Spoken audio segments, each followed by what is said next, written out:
নিলাম, এখন কিন্তু বেছে নেবো। যে দেশলাই কাঠিগুলো আছে ওগুলো কিন্তু ফেলে দেবো। আর এই দেখো একটা আছে পাতলা কাবারের মতন আছে, ওটাও ফেলে দিতে হয়। ওটা না ফেললে কিন্তু ভালো লাগে না খেতে, খাওয়ার সময় কিন্তু শক্ত হয়, ওই জন্য ওগুলো কিন্তু ফেলে দিতে হয়। দেখো আমি একদম সুন্দর করে বেছে নেবো। এই কাঠি একদম কাঠির মতন কিন্তু এটা। হ্যালো বন্ধুরা, দেখো আমাদের গাছে কিন্তু মোচা হয়েছে, মোচাটাকে আমি নিয়ে নিলাম। তো দেখো আজকে কিন্তু মোচা দিয়ে কী করবো, সবসময় তো অনেকভাবে তোমরা সবাই খেয়েছো। তো দেখো আজকে কিন্তু আমি একটা আলু দিয়ে ভাজা করবো। তো কী করে করবো, প্রথমে কিন্তু আমি মোচাটাকে বেছে নেব। প্রথমে আমি কেটে নিই, প্রথমে বেছে নেব। বন্ধুরা এক থালা কিন্তু আমি বেছে নিয়েছি, এখন কিন্তু আমি কেটে নেব।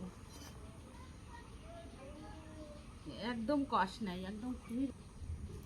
আমি হলুদ দেওয়া জল কিন্তু নিয়ে নিয়েছি, আমি কিন্তু এইভাবে একইভাবে কিন্তু সব মোচা এইভাবে কেটে নেব। আর হলুদ দেওয়া জলে কিন্তু আমি রেখে দেবো। দেখো বন্ধুরা, দেখো আমি মোচাটা কিন্তু কেটে বেছে নিয়েছি। এখন দেখো প্রেশার কুকার দিয়ে দিয়েছি, একটা কিন্তু সিটি মেরে নেবো। তার জন্য দেখো একটা আলুও কেটে দিয়েছি ডুব ডুব করে। তো দিয়ে দেবো, চলো একটা ফুটা ফুটা ঝুড়িতে দিয়ে দেবো। এই দেখো ঝুড়িটা নিয়ে নিয়েছি, জলটা ঝরে যাবে। দেখো বন্ধুরা কড়াইটা কিন্তু গরম হয়ে গেছে, আমি কিন্তু তেলটা দিয়ে দিচ্ছি। দেখো বন্ধুরা আমি কিন্তু মোচা ভাজা করব আলু দিয়ে অন্যরকম করে। তার জন্য দেখো কি কি দিচ্ছি বলো তো। এদিকে কিন্তু পাঁচফোড়ন আর রাঁধুনি দিয়ে দিচ্ছি, আর এদিকে কিন্তু দেখো কালো সর্ষে দিয়ে দিলাম, আর এদিকে কিন্তু সাদা সর্ষে দিয়ে দিলাম। কেননা এটা কিন্তু একদম নিরামিষ হবে, তার জন্য। এই যে এটা কিন্তু একদম ভাজা ভাজা হয়ে গেছে, আমি কিন্তু এখন মোচাটা আর আলুটা দিয়ে দিচ্ছি।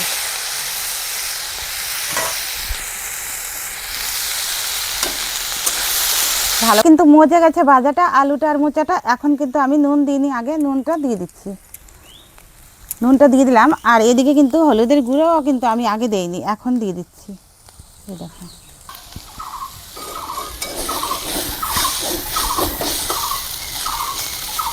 বন্ধুরা গ্রেভি গ্রেভি করে কিন্তু আলু দিয়ে কিন্তু মোচাটা ভাজা হয়েছে সুন্দর করে, কিন্তু গ্রেভি গ্রেভি টাইপের হয়েছে। ও হয়তো কিন্তু ঝরঝরা হয় না, ঝরঝরা কিন্তু খেতে অত ভালো লাগে না, যেহেতু নিরামিষ সেহেতু। দেখো আমার ঠাম্মা বলেছে যে যে রাঁধে সে কিন্তু চুল বাঁধে। তো আমি বলতাম ঠাকুমা কী বলছো?